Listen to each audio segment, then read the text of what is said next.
আসন্ন পশ্চিমবঙ্গ বিধানসভার বাজেট অধিবেশনে যোগদান করতে পারবেন বিরোধী দলনেতা শুভেন্দু অধিকারী। গত বছর নভেম্বর মাসে বিধানসভার শীতকালীন অধিবেশন থেকে তাকে সাসপেন্ড করেছিলেন স্পিকার বিমান বন্দ্যোপাধ্যায়। কিন্তু বাজেট অধিবেশন শুরুর আগে সেই সাসপেনশন প্রত্যাহার করে নেওয়া হয়েছে। তাই নন্দীগ্রামের বিধায়কের বাজেট অধিবেশন যোগদানে কোনো সমস্যা নেই। বুধবার আনন্দবাজার অনলাইনকে স্পিকার বিমান বলেছেন, বিরোধী দলনেতার সাসপেনশন প্রত্যাহার করে নেওয়া হয়েছে, চাইলে তিনি অধিবেশনে যোগ দিতে পারেন। নতুন বছরের ৫ ফেব্রুয়ারি থেকে বিধানসভার বাজেট অধিবেশন শুরু হওয়ার কথা। নিয়মমাফিক রাজ্যপালের ভাষণ দিয়ে বাজেট অধিবেশন শুরু হওয়ার কথা, কিন্তু এবার তেমনটা হচ্ছে না। কার্যত রাজভবনকে এড়িয়েই বাজেট পেশ করা হবে বলে মনে করছে রাজনৈতিক মহলের একাংশ।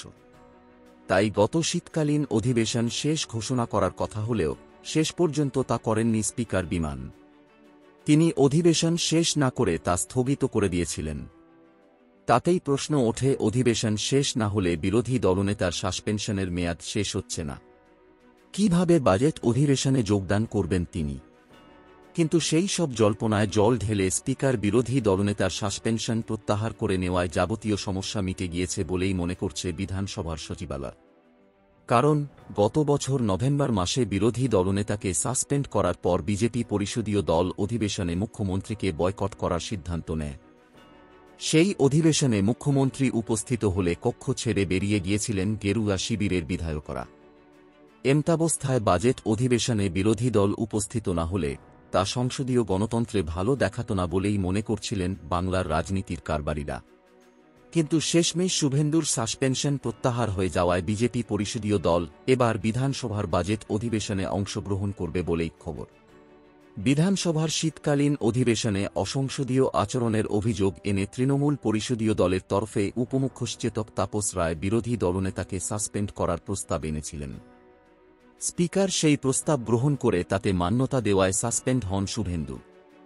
উল্লেখ্য, সুষ্ঠুভাবে অধিবেশনের কাজকর্ম পরিচালনা করতেই স্পিকার তাঁর সাসপেনশন প্রত্যাহার করার সিদ্ধান্ত নিয়েছেন বলে মনে করা হচ্ছে। প্রসঙ্গত, ২০২২ সালের বাজেট অধিবেশনে বিরোধী দলনেতাসহ বিজেপির ৬ জন বিধায়ক সাসপেন্ড হন।